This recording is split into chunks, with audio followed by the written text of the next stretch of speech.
السلام علیکم ورحمۃ اللہ وبرکاتہ۔ الحمد للہ نحمده ونستعینه ونستغفره ونؤمن به ونتوکل علیہ ونعوذ باللہ من شرور انفسنا ومن سیئات اعمالنا من يهده الله فلا مضل له ومن يضلله فلا هادي له ونشهد أن لا إله إلا الله وحده لا شريك له ونشهد أن سيدنا وسندنا ونبينا ومولانا محمدا عبده ورسوله صلى الله تعالى على خير خلقه محمد وعلى آله وصحبه أجمعين وبارك وسلم تسليما كثيرا أما بعد فأعوذ بالله من الشيطان الرجيم بسم الله الرحمن الرحيم أفرأيتم اللات والعزى ومناة الثالثة الأخرى ألكم الذكر وله الأنثى تلك إذن قسمة ضيزى آمنت بالله صدق الله مولانا العظيم وبلغنا رسوله النبي الكريم ونحن على ذلك من الشاهدين والشاكرين والحمد لله رب العالمين جزا الله عنا محمدا صلى الله عليه وسلم ما هو أهله جزا الله عنا محمدا صلى الله عليه وسلم ما هو أهله جزا الله عنا محمدا صلی اللہ علیہ وسلم ما هو أهله۔ بزرگان محترم اور برادران عزیز، قرآن کریم کے 27ویں سپارے کی سورہ نجم کے آخری رکوع کی چند آیات میں نے آپ حضرات کے سامنے تلاوت کی ہیں۔ ان آیات کریمہ میں اللہ جل جلالہ و عم نوالہ نے مشرکین کا تذکرہ کیا ہے۔ فرمایا افرأیتم اللات والعزى، کیا تم نے دیکھا کہ یہ کس طرح سے پوجتے ہیں، کس طرح سے عبادت کرتے ہیں اپنے ان بتوں کی۔ ان بتوں کے نام لیے ہیں، ایک بت کا نام ہے لات، ایک بت کا نام ہے عزیٰ، ومناة الثالثة الأخرى، اور ایک بت کا نام ہے منات۔ یہ تین ناموں کا تذکرہ ہے کہ مشرکین ان بتوں کی پوجا کرتے ہیں، اور ساتھ ہی ساتھ کیا کرتے ہیں، انہوں نے یہ کیا کہ الکم الذکر ولہ الانثی، اپنے لیے تو چاہتے ہیں کہ ہماری اولاد جو ہے وہ اولاد نرینہ ہو، اور اللہ تعالیٰ کے لیے کہنا چاہیے، اللہ تعالیٰ کی کہتے ہیں کہ بیٹیاں ہیں۔ تلک اذن قسمۃ ضیزیٰ، یہ جو تقسیم تم نے کی ہے انتہائی ناکارہ، اور کہنا چاہیے ناقابل فہم اور ناقابل توجہ قسم کی تقسیم ہے۔ تو مشرکین بغیر کسی دلیل کے مختلف بتوں کی پوجا کرتے تھے، ان کو یعنی معبود بنا لیتے تھے، اور فرشتوں کو اللہ تعالیٰ کی بیٹیاں کہتے تھے۔ تو مشرکین کا بتوں کی پوجا کرنا ایک تو عمومی تھا، اس کے علاوہ بعض خاص قسم کے بت ہوتے تھے، وہ ان کے نزدیک اسپیشل بت ہوتے تھے، بڑے قسم کے بت، چھوٹی مرادیں ماننے کے لیے چھوٹی موٹی مرادوں کے لیے چھوٹے بت، اور بڑی مرادوں کے لیے بڑے بت۔ فتح مکہ کا جب موقع آیا تو اللہ کے رسول صلی اللہ علیہ وسلم نے اپنے دست مبارک سے خانہ کعبہ میں اس وقت 360 بت جو ہے وہ سجے ہوئے تھے۔ آپ نے ایک ایک کو اپنے ہاتھ سے توڑا، آپ توڑتے جاتے تھے اور بتوں کو گراتے جاتے تھے، اور زبان سے یہ الفاظ ارشاد فرماتے تھے جاء الحق وزهق الباطل ان الباطل كان زهوقا، حق آ گیا اور باطل مٹ گیا، اور باطل کا کام ہی مٹ جانا ہے۔ اب تک بتوں کی پوجا ہوتی رہی، دوسری جگہوں کو تو چھوڑ دیجیے، خانہ کعبہ میں بت رکھے گئے تھے، اب ختم ہو گیا وہ دور، اب جو ہے بتوں کی پوجا نہیں ہوگی، اور خاص طور سے خانہ کعبہ میں تو سوال ہی نہیں پیدا ہوتا۔ ان آیات میں ان بتوں کا تذکرہ ہے۔ میں نے جیسے کہ کہا کہ 3 بڑے بت تھے، لات، منات، عزا۔ دوسرے بتوں کی بھی پوجا ہوتی تھی، لیکن ان بتوں کی یہ ہے کہ پوجا بھی ہوتی تھی اور ان پر چڑھاوے چڑھائے جاتے تھے، ڈھیر سارے سونا، چاندی، ہیرے، جواہرات، وہ سب ان بتوں پر چڑھائے جاتے تھے۔ مشرکین مکہ اپنے آپ کو کہتے تھے کہ ہم حضرت ابراہیم علیہ السلام سے اپنا نسب ملاتے تھے، کہ ہمارے جد امجد حضرت ابراہیم علیہ السلام ہیں۔ یہ سفید جھوٹ ہے، یہ بالکل غلط بات ہے، اس لیے کہ حضرت ابراہیم علیہ السلام نے تو دعا کی تھی وَاجْنُبْنِي وَبَنِيَّ أَن نَّعْبُدَ الْأَصْنَامَ، یا اللہ مجھے بھی بتوں کی پوجا سے بچا لیجئے اور میری آئندہ نسلوں کو ہی بچا لیجئے۔ تو حضرت ابراہیم علیہ السلام جنہوں نے یہ دعا سکھلائی اور جنہوں نے یہ دعا کی کہ وہ اپنے آپ کو بھی بتوں کی پرستش سے بچا رہے ہیں اور اس بات کے خواہش مند ہیں کہ صرف میں ہی نہ بچوں، میری آئندہ نسلیں، آئندہ اولادیں بھی سب بتوں سے جو ہے بچے رہیں، بتوں کی پوجا سے۔ تو حضرت ابراہیم علیہ السلام جیسی شخصیت سے اپنا رشتہ تم جوڑ رہے ہو، ذرا سوچو تو صحیح کیا مناسبت ہے۔ ایک شخص جو ہے بت کہنا چاہیے بت شکن ہے، حضرت ابراہیم علیہ السلام بت شکن ہیں، اور اللہ تعالیٰ کا قانون بھی بڑا عجیب و غریب ہے۔ حیرت انگیز بات ہے کہ حضرت ابراہیم علیہ السلام کے جو والد تھے وہ صرف بتوں کی پوجا نہیں کرتے تھے، وہ صرف بت پرست نہیں تھے، بلکہ وہ بت تراش تھے، بتوں کو باقاعدہ بنایا کرتے تھے، اور ساتھ ہی ساتھ بت فروش تھے، بتوں کو بیچا کرتے تھے، بنا کے بیچتے تھے، وہ بناتے اور لوگ ان سے خریدتے۔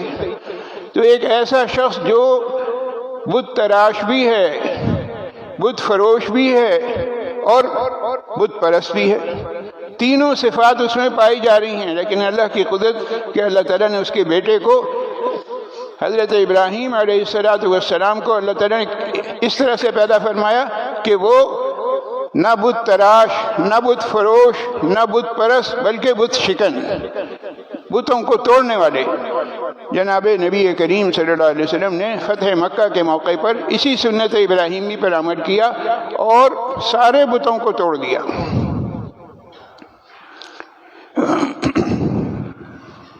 یہ دنیا جو ہے، دنیا دار الاسباب ہے، یہاں کوئی کام بھی بغیر سبب کے نہیں ہوگا، یہاں ہر کام کے لیے اللہ تعالیٰ نے اسباب مقرر کیے ہوئے ہیں اور اسباب پر عمل کرنے کا ہمیں حکم دیا گیا ہے، ہم مجبور ہیں کہ اسباب کو اختیار کریں۔ ایسا نہیں ہو سکتا کہ ہم ہاتھ پہ ہاتھ دھرے بیٹھے رہیں، لقمہ تیار خود آئے ہمارے پیٹ میں چلا جائے، ہمیں چبانے کی بھی ضرورت ہو، نہیں، اپنے پیٹ کے لیے تمہیں محنت مزدوری کرنی ہوگی، جو طریقے ہیں وہ اختیار کرنے ہوں گے، جو اسباب ہیں وہ اختیار کرنے ہوں گے۔ صرف شریعت مطہرہ یہ کہہ رہی ہے کہ اسباب پر نظر نہ رکھو، نظر اسباب پر نہ ہو، نظر جو ہے مسبب الاسباب پر ہو، نظر جو ہے اللہ تعالیٰ پر ہو، اور تم اپنی سے محنت کرو، کوشش کرو، اللہ سے مانگو، رزق حلال و طیب مانگو، اللہ تعالیٰ دے گا۔ تمہیں عرض یہ کر رہا تھا کہ یہ دنیا دار الاسباب بھی ہے اور دار الازواج بھی ہے، یہاں ہر چیز دوسری چیز سے جڑی ہوئی ہے۔ ایک چیز کی ایک بنیاد ہے، اگر آپ بنیاد ہٹا دیں گے تو پوری عمارت گر جائے گی۔ مکہ مکرمہ کے بت گرے تو ساری دنیا میں کفر، شرک اور بت پرستی کا نام و نشان تک مٹ گیا۔ یہ وہ کارنامہ تھا جو کہ جناب نبی کریم صلی اللہ علیہ وسلم نے خود انجام دیا فتح مکہ کے موقع پر، اور پھر آپ صلی اللہ علیہ وسلم نے جو تعلیم دی، جو چیز سکھائی، بعد والوں نے اس پر عمل کیا۔ ہر دور میں موحدین پیدا ہوتے رہے اور ان کا کام یہی تھا کہ وہ بتوں کی سرکوبی کریں، بتوں کو توڑیں۔ مسلسل پوری اسلامی تاریخ گواہ ہے کہ اسلامی تاریخ میں ایسے لوگ اللہ تعالیٰ نے پیدا کیے جن کا مستقل کام یہی تھا کہ وہ بتوں کو توڑتے تھے۔ محمود غزنوی، سلطان محمود غزنوی ایک بہت ہی بزرگ شخصیت گزری ہیں، اور اسلامی فتوحات کا زمانہ تھا، یہ فتح کر رہے تھے۔ ایک قلعہ فتح نہیں ہو رہا تھا، اس قلعے کا نام تھا سومناتھ، سومناتھ کا قلعہ کہلاتا تھا۔ اور پھر اس کے بعد اللہ تعالیٰ نے مدد کی، یہ اللہ کے سامنے جھکے، اللہ سے مانگا، اللہ تعالیٰ نے فتح عطا فرما دی۔ وہ جو سومناتھ کا قلعہ کہلاتا تھا، اس سومناتھ کے قلعے میں ایک بت تھا جس کا نام تھا منات۔ میں نے شروع میں عرض کیا کہ قرآن کریم نے 3 بڑے بتوں کا تذکرہ کیا ہے، لات، منات، عزا۔ مشرکین سینکڑوں بتوں کی پوجا کرتے تھے، لیکن ان کے نزدیک یہ 3 بڑے بت تھے، ٹاپ کلاس قسم کے۔ اور ان ٹاپ کلاس بڑے بتوں میں نہ صرف ان کی پوجا ہوتی تھی بلکہ ان پر چڑھاوے چڑھائے جاتے تھے۔ تو مشرکین مکہ جو کام کرتے تھے وہ بعد کے لوگ بھی کرتے رہے۔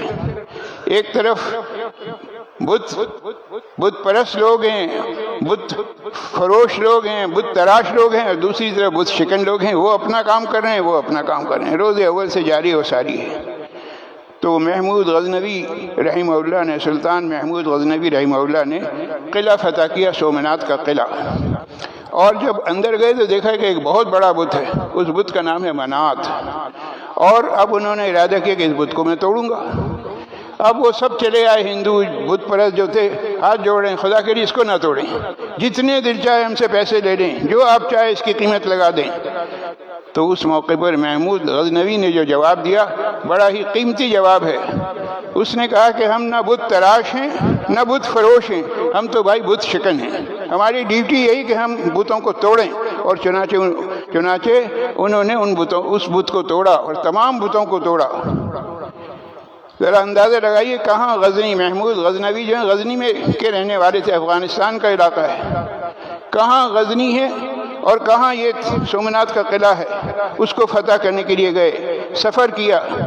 سفر قریب بھی نہیں تھا اور آسان بھی نہیں تھا، لیکن محمود غزنوی نے سوچ لیا تھا کہ بھائی مجھے یہ قلعہ فتح کرنا ہے۔ 2500 کلومیٹر کا فاصلہ، راستے میں 500 کلومیٹر کے صحرا تھے، چولستان اور راجستھان کے صحرا تھے، لیکن مجاہدین اسلام اور پھر عالم یہ کہ فقر و فاقے کا عالم، 3 دن بھوکے پیاسے رہے، اور اللہ تعالیٰ نے ان کی پھر سن لی۔ آخر کار ہوا یہ کہ اللہ تعالیٰ نے فتح عطا کی، سومناتھ کا قلعہ فتح ہو گیا۔ اور پھر اس قلعہ فتح ہونے کے بعد وہاں پر جو بڑا بت تھا منات، اس بت کو بھی توڑ دیا۔ جیسے ہی اس بت کو توڑا ہے، سومناتھ کا مندر، سومناتھ کا منات کا جو بت تھا، اس کے ٹوٹتے ہی ہندوستان کے اندر اسلام کا نور تیزی سے پھیلنا شروع ہو گیا۔ یہ کیا چیز تھی؟ یہ محمود غزنوی کے دل کی تڑپ تھی۔ انہوں نے سوچ لیا تھا کہ بتوں کو توڑنا ہے، بتوں کو برقرار نہیں رکھنا۔ ہم بت تراش بھی نہیں ہیں، بت فروش بھی نہیں ہیں، ہم تو بت شکن ہیں۔ اور الحمدللہ اس بت شکنی کے سبق پر انہوں نے عمل کیا جو اللہ کے رسول صلی اللہ علیہ وسلم نے سکھایا تھا۔ یہ بات بھی ذرا پرانی ہو گئی تھی، اور آگے چلیے زمانے قریب میں طالبان نے بھی بڑا کارنامہ انجام دیا۔ ان کے ہاں بامیان ایک علاقہ ہے، بامیان کے علاقے میں پھر ایک بت بڑا سا موجود تھا، اور اس بت کا نام وہی منات تھا۔ اور ہر مرتبہ یہ ہوتا کہ جب وہ منات توڑا جاتا، اس کو توڑتے تو اندر سے ہیرے جواہرات، سونا چاندی نکلتا۔ پہلے ہندو اور بت پرست آ کے ہاتھ جوڑتے کہ اس کو نہ توڑے، اور جب ان کی بات نہیں مانی جاتی توڑتے تو پتہ چلے کہ اتنا مسلمانوں کا اتنا فائدہ ہو گیا، ہمارے غنیمت میں یہ چیزیں ملی۔ تو پرانے زمانے کے جو قصے تھے وہ اپنی جگہ تھے۔ زمانے قریب میں طالبان نے بامیان کے علاقے میں اسی تاریخ کو دہرایا، وہاں پر بھی ایک بت تھا اور اس کا نام بھی وہی منات تھا، اور انہوں نے اس بت کو توڑنے کی ایک طرح سے قسم کھائی ہوئی تھی، اور آگے بڑھنے لگے۔ اور وہ بت پرست اور ہندو جو تھے وہ سب اسی طرح سے ہاتھ جوڑ رہے ہیں کہ بھائی اس کو نہ توڑیں، جتنی مرضی پیسے لے لیں۔ اور طالبان نے بھی وہی جواب دیا کہ ہم نہ بت تراش ہیں نہ بت فروش ہیں، ہم تو بھائی بت شکن ہیں. ہمیں ہمارے نبی صلی اللہ علیہ وسلم نے جو سکھایا ہے ہم اسی پر عمل کریں گے. اور الحمدللہ انہوں نے اسی پر عمل کیا اور جناب علی بت کو توڑ دیا، اور بت کو توڑنے سے اندر سے ہیرے جواہرات نکلے، بہت کچھ مال و دولت ملا، وہ ایک طرح سے مال غنیمت کے طور پر حاصل ہو گیا. میں نے شروع سے لے کے اب تک جو باتیں کہی ہیں اس کا خلاصہ یہ ہے کہ جگہ جگہ حضور نبی کریم صلی اللہ علیہ وسلم سے لے کر آج تک پوری اسلامی تاریخ دیکھ لیجیے، الحمدللہ اسلامی تاریخ بھری ہوئی ہے کہ ہمارے اکابرین نے نہ تو بت تراشے ہیں، نہ بت بیچے ہیں، نہ بت فروشی کی ہے، نہ بت تراشی کی ہے، نہ بت فروشی کی ہے، بلکہ بت شکنی کی ہے. تو انہوں نے تو اپنے فرائض انجام دے دیے، انہوں نے تو سارے بت توڑ دیے. اب ذرا ہم غور کریں ہم نے کیا کیا ہے. سوال یہ پیدا ہوتا ہے کہ ہم نے کیا کیا. ہمارا حال یہ کہ آج کے اس دور میں ہم نے نئے نئے بت تیار کیے ہوئے ہیں. ہم ابھی تک بت پرستی سے باز نہیں آئے ہیں. ہم سے مراد میں ان لوگوں سے مخاطب ہوں جو اس مسجد میں نماز پڑھ رہے ہیں، جو کہنا چاہیے بے نمازی ہیں، جو دین سے دور ہیں، ان کو چھوڑ دیجئے. اس وقت تذکرہ ان لوگوں کا ہو رہا ہے جو نماز، روزے، حج، زکوٰۃ، جہاد بظاہر دکھنے میں دین پر عمل کرنے والے ہیں، لیکن اس کے باوجود ہم نے بھی بہت سے بت بنائے ہوئے ہیں اور ہم ابھی ان بتوں کی پوجا میں لگے ہوئے ہیں. وہ کون سے بت ہیں؟ ان کو دو حصوں میں تقسیم کر لیجئے. بعض بت وہ ہیں جو حکمرانوں نے بنائے ہوئے ہیں. حکمرانوں کے بت الگ ہیں، عوام الناس کے بت الگ ہیں. حکمرانوں نے بت بنائے ہوئے ہیں. ایک بت کا نام ہے IMF، ایک بت کا نام ہے FATF، ایک بت کا نام ہے سیڈا. اس کی تفصیل انشاءاللہ میں ابھی بتاؤں گا. یہ تو حکمرانوں کے بت ہیں کہ وہ ان کی پوجا کرتے ہیں. جو IMF نے کہہ دیا وہ ہم کریں گے، جو FATF نے کہہ دیا ہم اس پہ عمل کریں گے، جو سیڈا نے کہہ دیا اس پہ عمل ہو رہا ہے ہمارے ملک میں. اور آئیے عوام الناس کیا کر رہے ہیں. عوام الناس نے کون سے بت بنائے ہوئے ہیں؟ عوام الناس نے بت بنائے ہوئے ہیں. ان بتوں کا نام ہے وطنیت، ان کا نام ہے قومیت، ان کا نام ہے لسانیت، ان کا نام ہے سیاسی پارٹیاں. آج عالم یہ ہے کہ ہم نماز، روزہ، حج، زکوٰۃ اپنی جگہ ہے، لیکن وطنیت کے نام پر، قومیت کے نام پر یہ شخص ہماری قوم کا ہے یا نہیں. اگر قوم کا ہے تو ہم اس کی مدد کریں گے. یہ شخص ہمارا ہم وطن ہے یا نہیں. اگر ہم وطن ہے تو ہم اس کی مدد کریں گے، اگر ہم وطن نہیں ہے تو ہم اس کی مدد نہیں کریں گے. یہ شخص ہماری زبان بولنے والا ہے یا نہیں. لسانیت کی بنیاد پر یہ کیا ہے؟ بت ہے یہ کہ اگر یہ ہماری زبان بول رہا ہے تو ہم اس کی مدد کریں گے ورنہ نہیں کریں گے. اللہ کے رسول صلی اللہ علیہ وسلم نے ان تمام بتوں کو توڑ دیا تھا. وطنیت، قومیت، لسانیت. جی اللہ کے رسول صلی اللہ علیہ وسلم نے ارشاد فرمایا کہ کسی گورے کو کسی کالے پر کوئی فضیلت نہیں، کسی کو نسب کے اعتبار سے فضیلت، اپنی فضیلت جھاڑنے کا اور فضیلت دکھانے کا کوئی حق حاصل نہیں. فضیلت کا معیار اللہ کے رسول صلی اللہ علیہ وسلم نے بتلایا صرف اور صرف ایک ہے، اور وہ معیار کیا ہے؟ وہ ہے تقویٰ. تو کہنے والے نے کہا ہے اس دور میں اور ہے، جم اور ہے، جم اور. اس دور میں میں اور ہے، جام اور ہے، جم اور. تہذیب کے آذر نے ترشوائے صنم اور. یہ جو تہذیب کا آذر ہے، آذر اصل میں نام ہے حضرت ابراہیم علیہ السلام کے والد کا، جو بت تراشتے تھے. تو اس زمانے کے بت وہ تراشتے تھے، اس زمانے کے بت ہم تراش رہے ہیں. ہم نے بت تراشے ہوئے ہیں مہذب انداز میں. وطنیت کا بت ہے، لسانیت کا بت ہے، قومیت کا بت ہے، سیاسی پارٹیوں کا. یہ ہماری پارٹی کا آدمی ہے یا نہیں؟ اگر ہے تو ہم اس کی مدد کریں گے ورنہ نہیں کریں گے. جبکہ ہونا کیا چاہیے تھا کہ یہ شخص مسلمان ہے یا نہیں. اسلام کی بنیاد پر ہمیں ایک دوسرے کے ساتھ تعاون کرنا تھا، ایک دوسرے کی مدد کرنی تھی. اسلام اور مسلمان ہونے کی بنیاد کو ہم نے بھلا دیا، ہم نے راستے سے ہٹا دیا. نتیجہ یہ کہ ہم انہی چکروں میں پڑ گئے. وطنیت، قومیت، صوبائیت، جی لسانیت اور پارٹی بازی، ان چکروں میں ہم پڑ گئے. اور میں نے جو عرض کیا کہ حکمرانوں کے بت الگ ہیں، اب ذرا ان کی تفصیل بھی سن لیجیے. ہمارا حال یہ ہے کہ ہمارے ملک میں قانون سازی نہیں ہوتی. ہمارے ملک میں بنے بنائے قوانین آتے ہیں امپورٹڈ باہر سے، اور ان قوانین کو ہم پر مسلط کر دیا جاتا ہے۔ ذرا سوچئے، اوقاف کا قانون بنا ہے کس کے کہنے پر؟ فائنینشیل ایکشن ٹاسک فورس، جو کہ FATF کہلاتی ہے، اس کے کہنے پر یہ قانون بنا ہے، اور وہ قانون نافذ ہو گیا۔ چلو بھائی، خاندانی نظام کا بیڑا غرق کرنے کے لیے ہمیں ہدایات کہاں سے ملی ہیں؟ سیڈا سے ملی ہیں۔ یہ سیڈا کیا چیز ہے؟ یہ عورتوں کے حقوق کا بین الاقوامی بل ہے۔ انٹرنیشنل لیول پر انہوں نے کہہ دیا، او ہو جی عورتوں پر بڑا ظلم ہو رہا ہے صاحب، او ہو صاحب عورتوں کو جو ہے پردے کا پابند کیا جا رہا ہے، عورتوں پر یہ ظلم ہو رہا ہے، وہ ظلم، دنیا جہان کے ظلم انہوں نے جتا دیے، اور اس کے مطابق انہوں نے ایک بل بنا دیا، اور وہ بل لے آئے، اور پاکستان کی اسمبلی سے وہ بل پاس ہو گیا۔ اور آگے چلیے، اسٹیٹ بینک کی حیثیت میں کمی آ گئی، کس کے کہنے پر؟ IMF کے کہنے پر۔ انٹرنیشنل مومنٹ فنڈ کی مرہون منت ہے کہ اسٹیٹ بینک کی جو حیثیت تھی وہ پہلے والی حیثیت نہیں رہی، اب اس کی حیثیت کو ختم کر دیا گیا، کس کے کہنے پر؟ IMF کے کہنے پر۔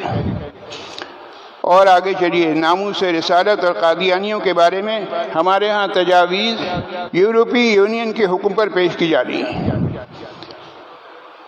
سوال یہ پیدا ہوتا ہے کہ ہمارے ملک میں کوئی دستور موجود ہے یا نہیں، کوئی قانون موجود ہے یا نہیں؟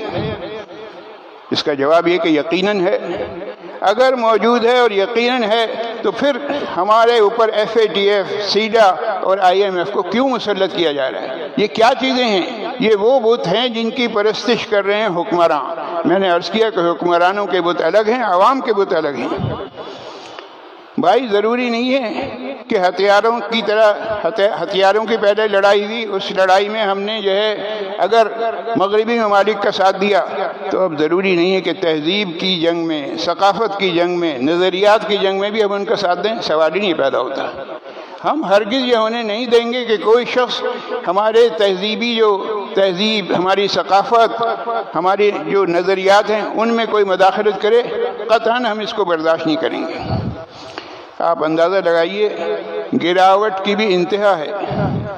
تہذیبی، اخلاقی اور معاشرتی بگاڑ میں ہم اس حد تک آ چکے ہیں کہ ہر قوم، ہر مذہب اور ہر نظریے کی تقریر ہم نے اپنے ذمے، گویا ہمارے ذمے فرض ہے۔ یہ جو باتیں میں آپ سے عرض کر رہا ہوں یہ ہوائی باتیں نہیں، یہ باقاعدہ پروف ہے اس کا۔ ہندو اگر اپنا تہوار مناتے ہیں دیوالی تو مناتے رہیں، ٹھیک ہے، ان کو اجازت ہے۔ وہ اگر اس اسلامی مملکت میں رہتے ہوئے وہ اپنا تہوار منا رہے ہیں تو ان کو تہوار منانے سے روکا نہیں جا سکتا، ہمیں ان سے کیا لینا دینا۔ لیکن اس وقت جس بات کا تذکرہ وہ یہ کہ افسوس کی بات یہ ہے کہ دیوالی کی تقریبات سرکاری سطح پر منائی گئی۔ ہیپی دیوالی کے بڑے بڑے پوسٹرز جو ہے دیواروں پر لگے ہیں، ایک طرف وزیر اعظم کی تصویر ہے، دوسری طرف وزیر مذہبی امور جناب نور الحق قادری صاحب کی تصویر ہے، متشر ہے، داڑھی والے ہیں، پگڑی باندھے ہوئے ہیں، اور یہ ان تصویروں کے ساتھ پوسٹر کس بات کے شائع ہوئے ہیں؟ ہیپی دیوالی کے ساتھ، جیسے ہیپی نیو ایئر ہوتا ہے اور پتہ نہیں کون کون سے ہیپی ہوتے ہیں، وہ سارے ہیپی جو ہیں ہم نے اپنے ذمہ یہ فرض لے لیا ہے، ہم یہ سمجھتے ہیں کہ ہمارا فرض ہے کہ دنیا جہان کی جتنی ساری چیزیں ہم منائیں۔ یہ کیا چیز ہے؟ یہ کہتے ہیں صاحب یہ مذہبی ہم آہنگی ہے۔ یہ کیا چیز ہے؟ کہتے ہیں صاحب یہ مذہبی رواداری ہے۔ خدا کا غضب نازل ہو ان لوگوں کے اوپر جنہوں نے عوامی جذبات کے برخلاف دیوالی کا تہوار منایا۔ مملکت خداداد پاکستان میں اس قسم کی جرات، بے باکی صرف شرمناک ہی نہیں ہے، افسوسناک ہے۔ ہم اس پر صدائے احتجاج بلند کرتے ہیں، اور میں کہا کرتا ہوں کہ جس وقت بھی میں یہ بات کہہ رہا ہوں میں نے اپنا فرض ادا کر دیا، اب فرض آپ کا شروع ہو گیا۔ آپ کو صدائے احتجاج بلند کرنی ہے، اور آج کل تو کوئی آسان ہے نہیں، کوئی مشکل کام ہے نہیں، آسان سے آسان تر ہو گیا ہے۔ آپ کے ہاتھ میں کھلونا ہوتا ہے، دنیا جہان کے میسیجز آپ کرتے ہیں، آپ ان میسیجز میں اضافہ کیجئے اور بتائیے کہ حکومتی سطح پر جو دیوالی کا تہوار منایا گیا ہم اس کی سخت ترین مذمت کرتے ہیں۔ ہم اس کو برداشت نہیں کر سکتے کہ اس پاک ملک کے اندر جو ہے وہ دیوالی کا تہوار سرکاری سطح پر منایا جائے۔ تو انہوں نے تو جو کچھ دیوالی کا تہوار منانا تھا وہ تو منا لیا، لیکن اس وقت تذکرہ ہو رہا ہے ان لوگوں کا، ان مسلمانوں کا جنہوں نے دیوالی کا تہوار منایا۔ تو دیوالی کا تہوار منانے والے مسلمانوں سے سارے کام کر لیے، ایک کمی رہ گئی ہے۔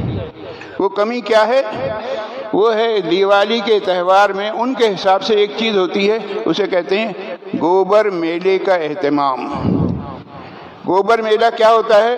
اس میں گائے بھینس کا جو گوبر ہوتا ہے وہ ایک دوسرے کے اوپر پھینکا جاتا ہے۔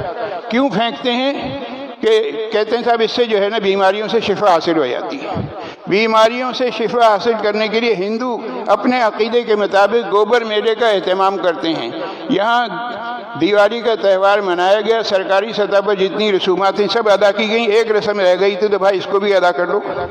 افسوس ہے دیوالی میں ہندوؤں کا ساتھ دینے والے مسلمان اس نعمت سے محروم رہ گئے، تو بھائی اس سے کیوں محروم رہ گئے، یہ بھی کر لو۔ اور جب گوبر کا تذکرہ آیا ہے تو تھوڑی سی بات اسی سے ملتی جلتی ایک اور کہنا چاہتا ہوں، وہ یہ کہ عالم یہ ہے کہ ہر کس و ناقص، سمجھے صاحب، اہلیت ہے، صلاحیت ہے، نہیں ہے، ہر چلتا پھرتا آدمی جس کو دیکھو شرعی قوانین پر تبصرہ کرے گا، الٹی سیدھے خیالات کا اظہار کرے گا، اور یہ ظاہر کرے گا کہ شریعت کے قوانین صاحب صحیح نہیں ہیں۔ تو واقعہ لکھا ہے کہ ہوائی جہاز میں ایک خاتون سفر کر رہی تھی، نوجوان لڑکی، فل برقعے میں تھی، نقاب لگائی ہوئی تھی۔ اب وہ جہاز میں کچھ ٹائم تو پاس کرنا ہوتا ہے، گھنٹے ڈیڑھ گھنٹے کی فلائٹ ہوئے، 4 گھنٹے کی، 6 گھنٹے کی، 8 گھنٹے کی، جتنے گھنٹے کی بھی، تو ٹائم پاس کرنے کے لیے کیا کریں، ادھر ادھر کسی سے بات کریں۔ تو ایک نوجوان صاحب انہوں نے سوچا چلو یہ خاتون اکیلی بیٹھی، انہی سے کچھ گپیں ہانک لوں اور ان کا کچھ مذاق اڑاؤں، ان کے اس پردے وغیرہ کا۔ تو وہ نوجوان اس خاتون کے پاس گیا، جا کر پہلے تو اجازت طلب کی کہ میں آپ سے کچھ بات کرنا چاہتا ہوں، کیا مجھے اجازت ہے؟ اس نے کہا ہاں بھائی اجازت ہے، بولو کیا کہتے ہو۔ کہنے لگا آپ کے اوپر بڑا ظلم ہو رہا ہے، دیکھیں آپ کو باندھ کے رکھ دیا ہے برقعے میں، اوپر سے یہ نقاب بھی ہے، سانس نہیں لی جا رہی ہوگی، یہ نہیں ہو رہا ہوگا، یہ کیسی عجیب بات ہے۔ تو لڑکی نے بات کو ٹالنے کے لیے صرف اتنا کہہ دیا کہ بھائی ایسا ہے کہ یہ اللہ کا حکم ہے، خدا کے بنائے ہوئے قوانین ہیں اور ہمیں اس پر عمل کرنا چاہیے۔ کہتا ہے کہ خدا کے بنائے ہوئے قوانین ہیں آپ کہہ رہی ہیں؟ کہتا ہے میری سمجھ میں تو نہیں آ رہا۔ اچھا، اس نے کہا اچھا آپ کی سمجھ میں نہیں آ رہا، ٹھیک ہے میں اس کا جواب دیتی ہوں۔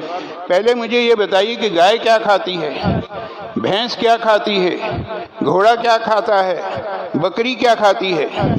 وہی گائے بھی چارہ کھاتی ہے، بھینس بھی چارہ کھاتی ہے، گھوڑا بھی چارہ کھاتا ہے، بکری بھی چارہ کھاتی ہے۔ اب لڑکی نے اگلا سوال کیا کہ یہ کیا وجہ ہے کہ گائے بھینس کی جو غلاظت ہے وہ گوبر، اور گھوڑے کی جو غلاظت ہے وہ لید، اور بکری کی جو غلاظت ہے وہ مینگنی کی شکل میں نظر آتی ہے، اس کی کیا وجہ ہے؟ چپ خاموش بیٹھا ہوا ہے، اس کو کوئی جواب نہیں بن پڑا۔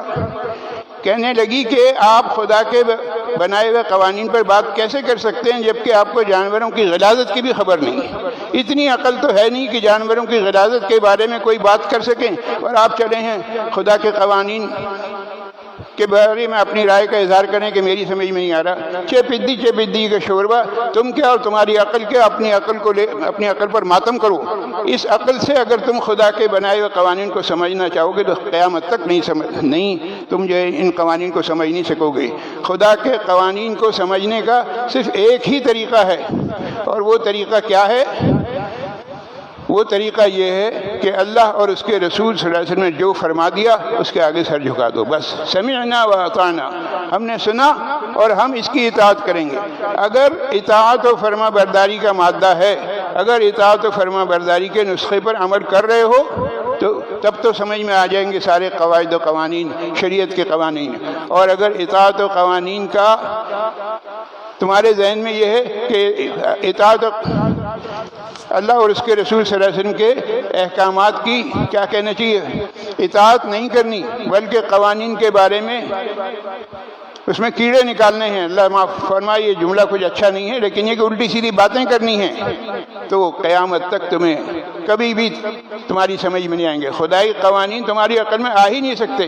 خدائی قوانین اس لیے نہیں کہ تمہاری عقل میں آئیں، اللہ تعالیٰ نے عقل اس لیے دی کہ چپ چاپ عمل کرو بس۔ سب سے بڑا عقل مند وہ ہے جو اللہ اور اللہ کے رسول صلی اللہ علیہ وسلم کی بات پر بلا چون و چرا چپ چاپ عمل کرے، وہ شخص ہے سمجھا جائے گا کہ سب سے بڑا عقل مند وہی ہے، اور سب سے بڑا معزز وہی ہے، اور سب سے بڑا کہنا چاہیے دین کو اور دنیا کو سمجھنے والا وہی شخص ہے جو شریعت کے قوانین کے آگے سر جھکا دے بس۔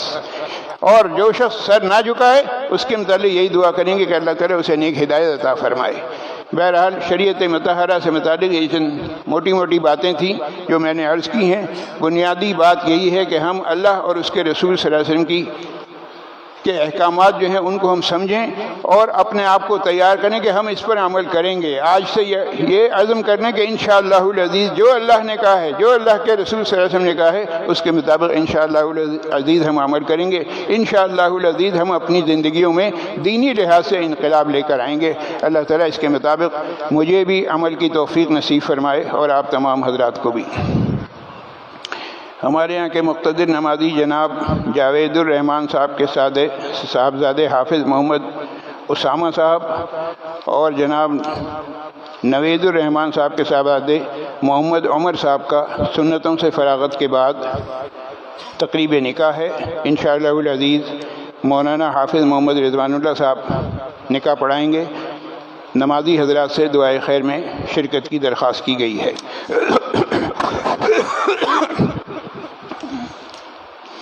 جناب مشتاق احمد صاحب، نوید گل صاحب کے والد صاحب، ضیاء الرحمان صاحب کے والد صاحب، عبید صاحب کی والدہ مظہر عالم صاحب، ڈاکٹر تسکین محمد خان صاحب، محسن قریشی صاحب، فیضان طارق صاحب، اہلیہ طارق قریشی صاحب، جناب شاہ نواز خان صاحب، جناب یحییٰ صاحب، منصور بھائی کا آپریشن ہے، ممتاز صاحب اور ان کے اہل خانہ، ان کے لیے دعائے صحت کی درخواست کی گئی۔ اللہ تعالیٰ انہیں اور دیگر تمام بیماروں کو شفائے کاملہ عاجلہ مستمرہ دائمہ نصیب فرمائے۔ جو لوگ مسائل میں گرفتار ہیں اللہ تعالیٰ ان کی پریشانیاں دور فرمائے۔ جمیل صاحب کے والدین کامران معین صاحب اور ظفر اقبال صاحب کے لیے دعائے مغفرت کی درخواست کی گئی ہے۔ اللہ تعالیٰ ان کی اور دیگر تمام مرحومین کی کامل مغفرت فرمائے، انہیں جنت الفردوس میں اعلیٰ مقام عطا فرمائے، پسماندگان کو صبر جمیل نصیب فرمائے۔ ملک، قوم اور امت مسلمہ کے جتنے بھی مسائل ہیں اللہ تعالیٰ تمام مسائل غیب سے حل فرمائے۔ وآخر دعوانا ان الحمد للہ رب العالمین۔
الله أكبر الله أكبر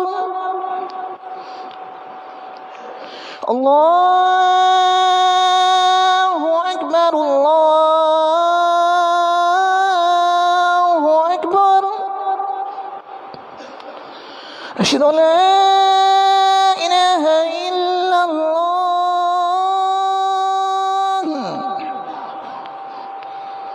أشهد أن لا إله إلا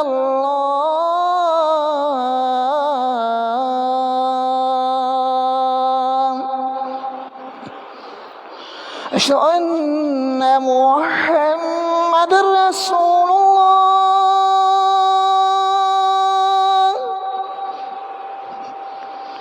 أشهد أن محمد رسول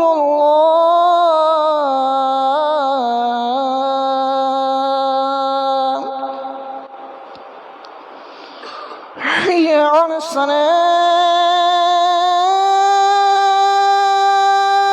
الصلاة حي على الصلاة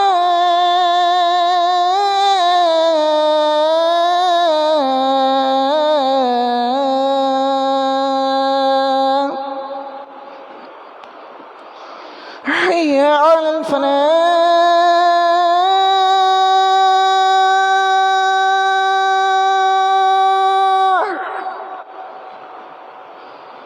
حي على الفلاح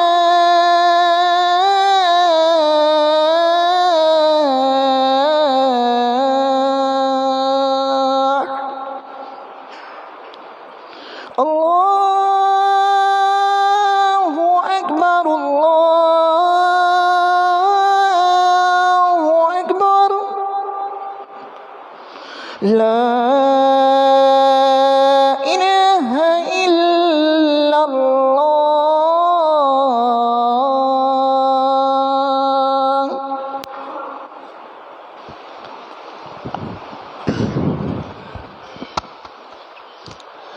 الحمد لله الحمد لله علي الذات عظيم الصفات سمي السمات كبير الشان جليل القدر رفيع الذكر مطاع الأمر جلي البرهان فخيم الإثم غزير العلم وسيع الحلم كثير الغفران جميع الثناء جزيل العطاء مجيب الدعاء عميم الإحسان سريع الحساب شديد العقاب أليم العذاب عزيز السلطان ونشهد أن لا إله إلا الله وحده لا شريك له ونشهد أن سيدنا ونبينا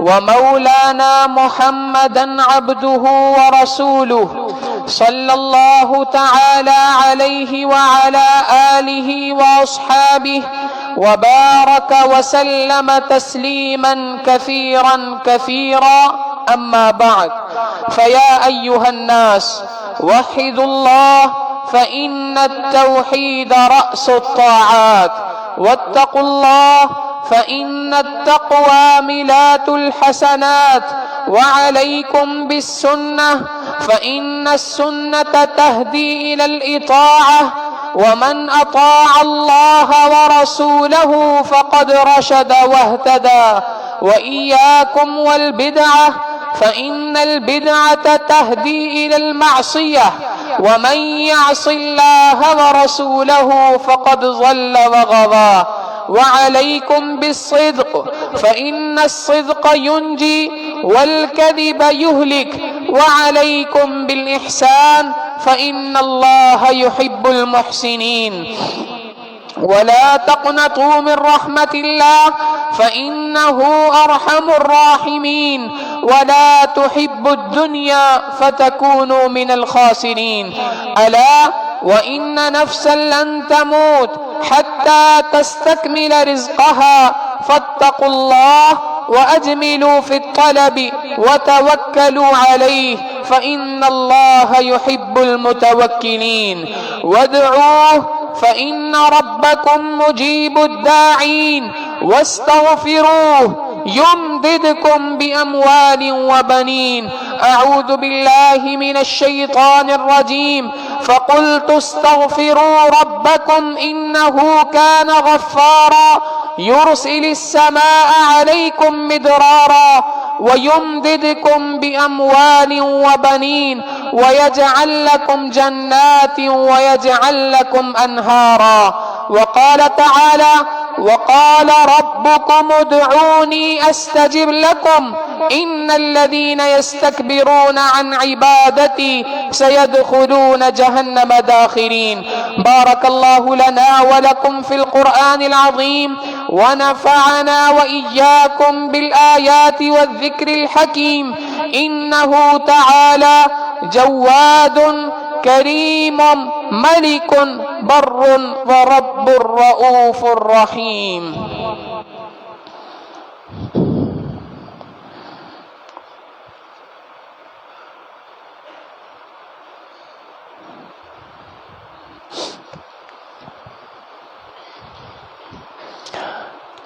الحمد لله وكفى وسلام على عباده الذين اصطفى.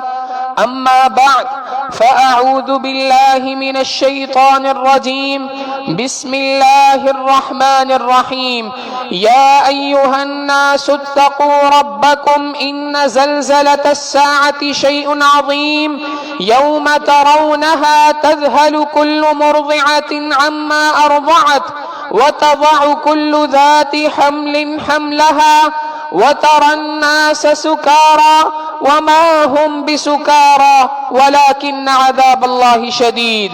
يوم يقول الله لمن الملك اليوم لله الواحد القهار وامتازوا اليوم أيها المجرمون ألم أعهد إليكم يا بني آدم ألا تعبدوا الشيطان إنه لكم عدو مبين وأن اعبدوني هذا صراط مستقيم. وقال تعالى إن الله وملائكته يصلون على النبي يا أيها الذين آمنوا صلوا عليه وسلموا تسليما. اللهم صل على محمد بعدد من صلى وصام وصل كذلك على جميع الأنبياء والمرسلين وعلى الملائكة المقربين وعلى عباد الله الصالحين خصوصا منهم ذي الأصل العليق أمير المؤمنين سيدنا أبي بكر الصديق رضي الله تعالى عنه وعلى ثاني الخلفاء ورأس الأتقياء أمير المؤمنين سيدنا عمر بن الخطاب رضي الله تعالى عنه وعلى ثالث الخلفاء سيدي أصحاب الحياء أمير المؤمنين سيدنا عثمان بن عفان رضي الله تعالى عنه وعلى رابع الخلفاء أسد الله في معركة الأعداء أمير المؤمنين سيدنا علي بن أبي طالب رضي الله تعالى عنه وعلى العمين المكرمين بين الناس أبي عمارة الحمزة وأبي الفضل العباس رضي الله تعالى عنهما وعلى الستة الباقية من العشرة المبشرة صلاة وسلاما دائمين متلازمين إلى يوم الدين وعلى أزواجه المطهرات وبناته الطاهرات زينب ورقية وأم كلثوم وفاطمة رضي الله تعالى عنهن وعلى سائر الصحابة والتابعين رضوان الله تعالى عليهم أجمعين. اللهم اغفر لي وللمؤمنين والمؤمنات والمسلمين والمسلمات الأحياء منهم والأموات إنك سميع قريب مجيب الدعوات. اللهم بارك لنا في أوطاننا وأصلح أئمتنا وولاة أمورنا ولا تسلط علينا بذنوبنا من لا يخافك فينا ولا يرحمنا. اللهم احفظ الحرمين الشريفين، اللهم احفظ المسجد الأقصى يا رب العالمين. عباد الله رحمكم الله، إن الله يأمر بالعدل والإحسان وإيتاء ذي القربى وينهى عن الفحشاء والمنكر والبغي يعظكم لعلكم تذكرون. ولذكر الله تعالى أعلى وأولى وأعز وأجل وأتم وأهم وأعظم وأكبر، والله يعلم ما تصنعون. صفیں اہتمام سے درست فرما لیجئے، اگلی صفوں کو پہلے مکمل کیجئے، صفوں کے درمیان کوئی خلا واقع نہ ہو. اندر ہو جائیں.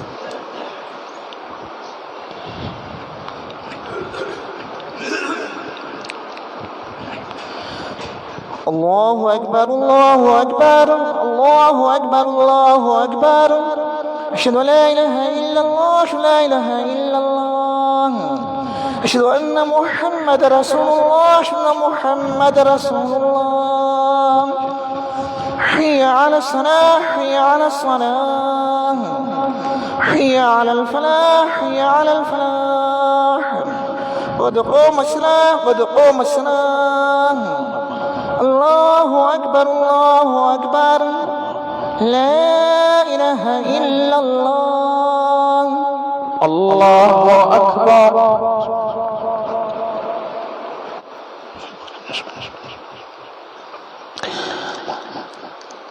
الحمد لله رب العالمين الرحمن الرحيم مالك يوم الدين إياك نعبد وإياك نستعين اهدنا الصراط المستقيم صراط الذين أنعمت عليهم غير المغضوب عليهم ولا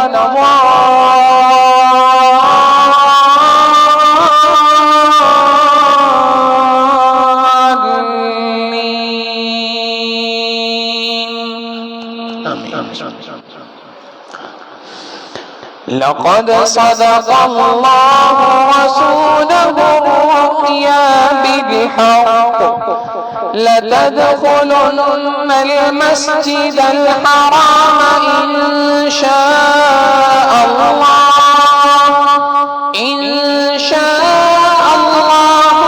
آمنين محلقين رؤوسكم ومقصرين لا تخافون فعلم ما لم تعلموا فجعل من دون ذلك فتحا قريبا.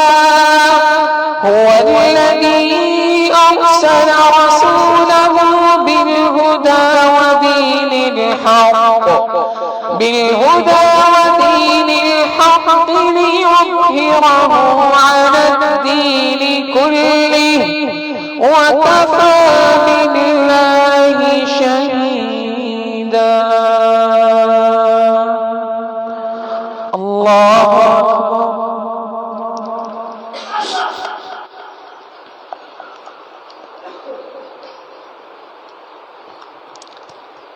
سمع الله لمن حمده.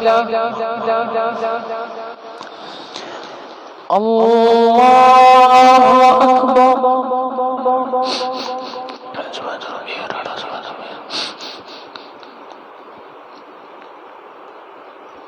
الله أكبر. الله أكبر.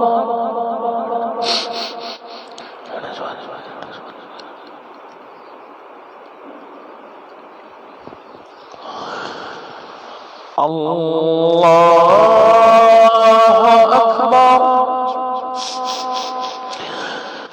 الحمد لله رب العالمين الرحمن الرحيم مالك يوم الدين إياك نعبد وإياك نستعين اهدنا الصراط المستقيم صراط الذين أنعمت عليهم غير المغضوب عليهم ولا الضالين.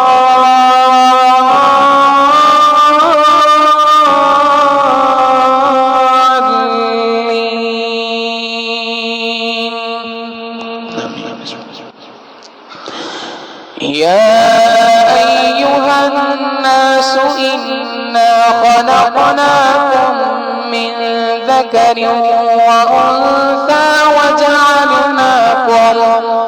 وجعلناكم شعوبا وقبائل لتعارفوا إن أكرمكم عند الله أتقاكم إن الله عليم خبير. الله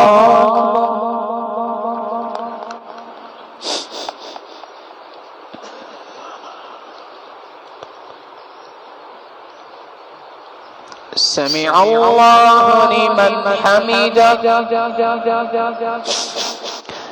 الله أكبر.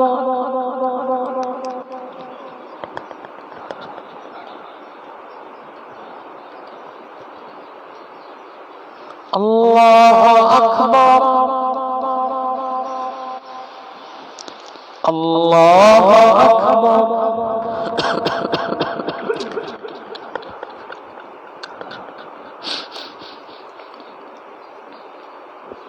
الله أكبر.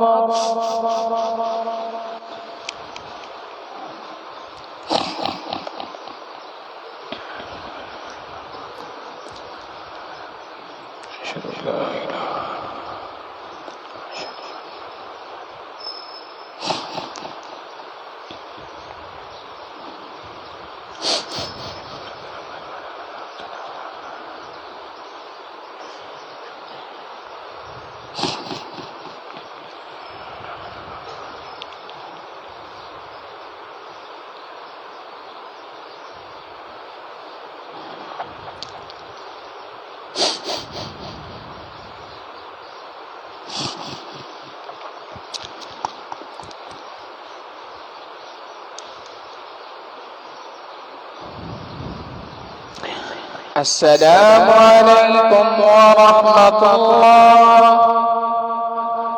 السلام عليكم ورحمة الله.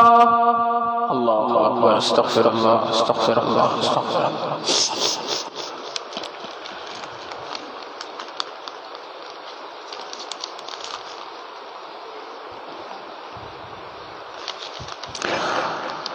سبحان ربي العلي الوهاب. اللهم صل على سيدنا محمد وعلى آل سيدنا محمد وبارك وسلم. ربنا ظلمنا أنفسنا وإن لم تغفر لنا وترحمنا لنكونن من الخاسرين. اے کریم آقا، ہم آپ کے گناہگار سیاکار بندے ہیں. اللہ ہمارے گناہوں کو معاف فرما، ہماری خطاؤں سے درگزر فرما، ہمارے عیبوں کی پردہ پوشی فرما. اللہ ہماری نگاہوں کو پاک فرما، ہمارے دلوں کو صاف فرما، ہمارے سینوں کو اپنی محبت سے لبریز فرما، اپنے عشق کی آتش ہمارے سینوں میں پیدا فرما. اے کریم آقا، ہمیں اپنی محبت عطا فرما، اپنی یاد پیدا فرما. اے اللہ، اپنی رحمتوں کے ساتھ ہمارے تمام گناہوں کو معاف فرما. اب تک کی گئے چھوٹے بڑے ہر قسم کے گناہ کو معاف فرما. اے کریم آقا، اپنے گھروں پہ ہمیں بخشائے لوٹنے کی توفیق عطا فرما، پاک صاف گھروں پہ لوٹنے کی توفیق عطا فرما. اللہ، اپنے جسموں کو پاک کر کے آپ کے گھر میں حاضر ہوئے ہیں۔ اے اللہ باطن کو پاک کرنا آپ ہی کی ذمہ داری ہے۔ آپ نے خود تو فرمایا آپ کے سوا کون ہے، من یغفر الذنوب الا اللہ، اللہ کے سوا کون ہے جو تمہاری توبہ کو قبول کر سکے۔ اے اللہ آپ ہی کی ذات ہے، جس طرح ہم اپنے ظاہر کو پاک صاف کر کے آپ کے در پہ آئے ہیں، اللہ ہمارے باطن کو پاک صاف کر کے ہمیں اپنے گھروں پہ لوٹا دیجئے۔ ہماری اس نماز جمعہ کو قبول فرما لیجئے، اس حاضری کو قبول فرما لیجئے۔ اللہ جس طرح آپ نے ہمیں یہاں پر اکٹھا فرمایا، اللہ جنت میں بھی اسی طریقے سے اکٹھا فرما۔ اے کریم آقا ہم پر اپنی رحمتوں کا معاملہ فرما، ہماری تمام پریشانیوں کو حل فرما۔ اللہ جتنے بھی لوگ جس کسی وجہ سے پریشان ہیں، اللہ تمام پریشان حال لوگوں کی پریشانیوں کو دور فرما۔ اللہ اٹکے ہوئے کاموں کا ہونا آسان فرما، الجھے ہوئے کاموں کو اپنی رحمت سے سلجھا۔ اے کریم آقا ہمیں ذلت سے محفوظ فرما، علت سے محفوظ فرما، قلت سے محفوظ فرما، اپنی رحمتوں کی ہمیشہ پشپناہی نصیب فرما۔ اللہ ہم میں جتنے بھی لوگ بیمار ہیں، تمام بیماروں کو شفائے کاملہ عاجلہ مستمرہ دائمہ نصیب فرما۔ اللہ پروفیسر خورشید عالم صاحب، نور الحق صاحب، حافظ نعمان راشد صاحب، شاہ نواز صاحب، مشتاق صاحب، تسکین صاحب، یحییٰ صاحب علیل ہیں، اے اللہ انہیں اور دیگر تمام بیماروں کو شفائے کاملہ عاجلہ مستمرہ دائمہ نصیب فرما۔ اے اللہ جو لوگ اس دنیا سے جا چکے ہیں تمام کی مغفرت فرما۔ شفیق ربانی صاحب کی والدہ محترمہ، فرقان صاحب کی خالہ جناب کامران صاحب، ظفر اقبال صاحب، اللہ ان کی اور دیگر تمام مرحومین کی کامل مغفرت فرما، جنت الفردوس میں اعلیٰ مقام عطا فرما، پسماندگان کو صبر جمیل نصیب فرما۔ اے اللہ آپ نے ہم پہ اپنا کرم فرمایا، اپنا رحم فرمایا، اللہ حرمین کے دروازوں کے لیے کا کھولنا اے اللہ ہم پر آپ نے کھول دیے۔ اے اللہ حرمین کے اندر جانا ہمارے لیے ممکن بنا دیا۔ اے اللہ وہاں کی جو رکاوٹیں تھی ان کو ختم فرما دیا۔ اے اللہ ہم اس پر آپ کا شکر ادا کرتے ہیں۔ اے اللہ اپنی رحمتوں کے ساتھ ہمیں بار بار اپنے گھر میں جانے کی توفیق عطا فرما، اپنے گھر کے دیدار نصیب فرما، اپنے پیارے محبوب صلی اللہ علیہ وسلم کے در کی حاضری نصیب فرما۔ اللہ رکاوٹیں تو ختم ہو گئی، اللہ اب اسباب بھی مہیا فرما، عافیت کے ساتھ اے اللہ بار بار حرمین کی زیارت کے لیے ہمیں قبول فرما، ہماری ان دعاؤں کو اپنی رحمت سے قبول فرما۔ اللہ ہمارے اس ملک کی حفاظت فرما، ہمارے شہر کی حفاظت فرما۔ اے اللہ جو لوگ اس ملک کے اسلام کے دشمن ہیں انہیں ہدایت عطا فرما، جن کی قسمت میں ہدایت نہیں اللہ انہیں چن چن کے دفع دور فرما۔ اے کریم آقا اپنی اس مسجد، ہماری اس مسجد اور مدرسے پر بھی اپنی خاص رحمتیں برکتیں نازل فرما۔ اللہ اس کی ضروریات کو غیب کے خزانوں سے پورا فرما۔ وصلی اللہ تعالی علی حبیبہ سیدنا محمد وآلہ واصحابہ اجمعین برحمتک یا ارحم الراحمین۔ توجہ فرمائیں، سولار سسٹم کے سلسلے میں